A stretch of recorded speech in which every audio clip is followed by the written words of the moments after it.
Quand le Seigneur a ouvert mes yeux pour me montrer la dimension à laquelle il devait amener mon mari, j'ai dit à Dieu, non, je ne peux pas rester en arrière. Je ne peux pas faire la femme insensée.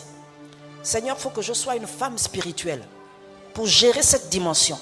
Fais de moi une femme spirituelle. Vous savez, quand mon mari prend un temps de jeûne, quand il rentre dans le jeûne, j'en parlerai aux femmes leaders. Quand mon mari prend 21 jours de jeûne et prière, quand il me dit, le Seigneur m'a mis à cœur de faire 40 jours de jeûne et prière, 3 jours de jeûne et prière, ou 21 jours de jeûne et prière, quel que soit le jeûne qu'il fait, quand il rentre dans le jeûne, moi je rentre dans le jeûne. Je lui pose juste la question, pourquoi est-ce que Dieu veut que tu rentres dans le jeûne? Quand il me donne le sujet de son jeûne, moi-même je rentre dans le jeûne. Je me prépare à sa sortie de jeûne. Je me prépare à sa sortie. Je ne veux pas faire la femme de David, là, Michal. Non mais toi aussi tu es quand même roi. Comment est-ce que tu peux te pavaner comme ça devant le peuple? Elle n'avait pas compris ce que Dieu faisait avec son mari.